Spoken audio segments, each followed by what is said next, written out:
तत आरभ्य नंदस्य ब्रजः सर्व समृद्धिवान्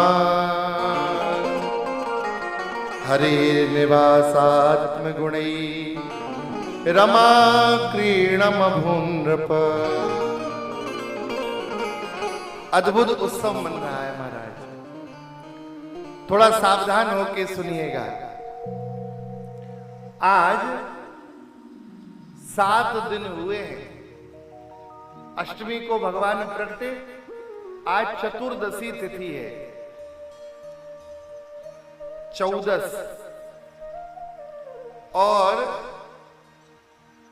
मथुरा में जो लाली गई और जब कंस पहुंचा और हाथ से छूट के अष्टभुजी देवी बनी तो उस भगवती ने कहा कि अरे मूर्ख कंस, तू मारना चाहता है मुझे? जिसे मारने वाला तुझे मारने वाला तो ब्रज 84 कोस में प्रकट हो चुका है। महाराज कंस की नींद तब से ही उड़ी हुई है। आपातकालीन बैठक बुलाई है दैत्यों के साथ, कैसे अपने सद्यः जात शत्रु को समाप्त किया जाए। सेनापति बक की बहन बकी आई, पूतना। देखो पूतना जो है ना, पूत का अर्थ होता है ज्ञान और ना माने नहीं। जिसमें ज्ञान है ही नहीं, अज्ञान का प्रतीक है पूतना। महाप्रभु श्री वल्लभाचार्य जी ने श्री सुबोधनी जी में पूतना को अज्ञान का रूप माना है। क्यों? क्योंकि अज्ञान 14 स्थानों पर वास करता है।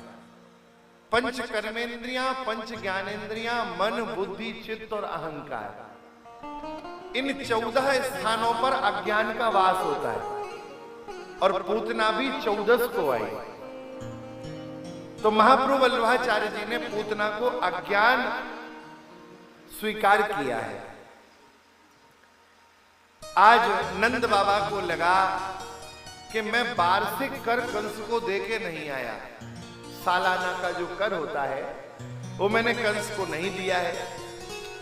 तो नंद बाबा गोपालों को रक्षा छोड़ के, गोपों को रक्षा छोड़ के और कहा आप लोग उत्सव मनाओ, मैं आज मथुरा जाता हूं, कल लौट आऊंगा। नंद बाबा मथुरा पधारे। गोपान गोकुल रक्षायाम निरूप्य मथुराम गतः नंदः कंसस्य वार्षिक्यं करम दातुम कुरुत्वः। नंद बाबा महाराज वार्षिक कर देने के लिए मथुरा आए। कंस को वार्षिक कर दिया। कंस से कहा महाराज बड़ी बधाई है, 80 वर्ष की आयु में ठाकुर जी की कृपा से लाला भया है। कंस ने आशीर्वाद दिया, नंद बाबा आपके लाला को हमारो आशीर्वाद है, आपको लाला चिरजीवी रहे और वाके समस्त शत्रुओं को विनाश है जाए। नंद बाबा ने बड़े आनंद के साथ प्रणाम किया। मथुरा में नंद बाबा और वसुदेव मिले। जब अष्टम गर्भ जो लाली अष्टभुजी देवी के रूप में होके सूचित जब उसने किया तो कंस को बड़ा बुरा लगा कि मैंने मेरी बहन और जीजाजी पे बड़ा कष्ट किया। तो पुनः उन्हें भवन में नजरबंद करके रख दिया भवन में। तो वसुदेव जी और नंद बाबा का मिलन हुआ। ये दोनों एक दूसरे के बड़े प्रिय मित्र हैं। और देखो भैया, मित्रता किसे कहते हैं, श्रीमद् भागवत सिखाती है। आपको पता है कितना बड़ा आनंद की बात है, कितना बड़ा उत्सव है नंद बाबा के घर में। 80 साल तक कोई संतान ना हो और 80 साल की आयु में संतान हो। विचार करिए नंद बाबा कितने प्रसन्न होंगे। और कितना दुख है वसुदेव जी के जीवन में। लेकिन श्रीमद् भागवत में जब नंद बाबा और वसुदेव मिले हैं तो नंद बाबा दुखी हैं और वसुदेव प्रसन्न हैं। नंद बाबा बोल रहे हैं, अहो अहो ते देवकी पुत्रा कंसेन बहवो हता। भैया, इस दुष्ट कंस ने भावी देवकी के कितने पुत्रों की हत्या की। मुझे दुख है कि मैं तुम्हारी सहायता नहीं कर सका। ऐसी मित्रता किस काम की कि मैं तुम्हारे सहयोग में नहीं आ पाया।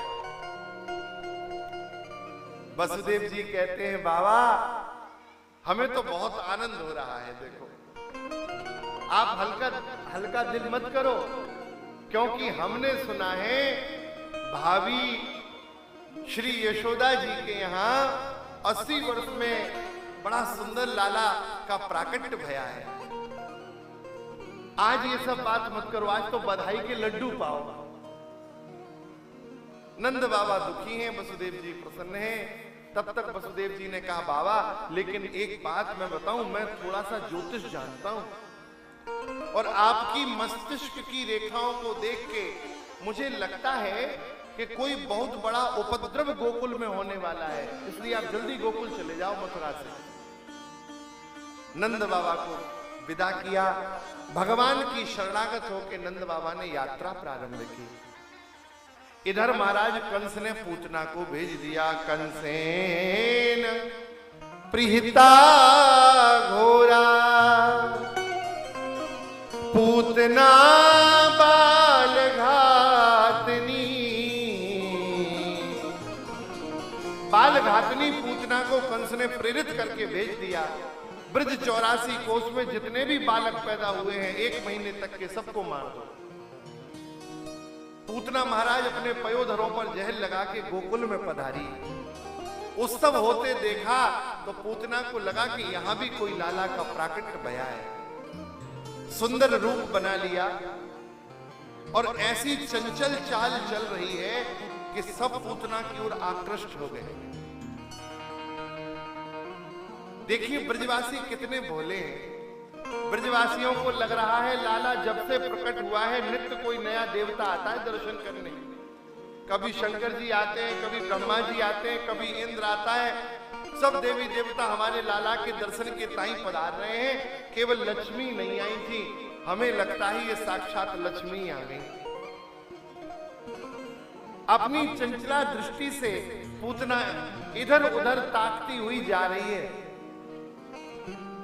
अच्छा, कहीं उत्सव महोत्सव हो रहा हो और 2-4 लोगों को प्रवेश ना मिले तो वो विचार करते रहते हैं कि कोई जुगाड़ मिल जाए और हम भी अंदर चले जाएं।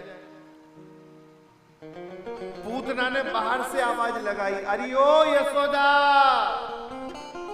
और जैसे ही सुना, सोई 2-4 स्त्रियां थीं जिन्हें प्रवेश नहीं मिला था, वो पहुंच गई। वो समझ गई कि ये कोई मायके की है, नहीं तो गोकुल में नंद रानी को यशोदा सीधा बोलने वाला कोई है ही नहीं। या तो नंद रानी कहते हैं या महारानी कहते हैं, ना यशोदा नाम तो कोई लेता ही नहीं। और ये यशोदा बोल रही है, अर्थात निश्चित मायके से आई है यशोदा जी के।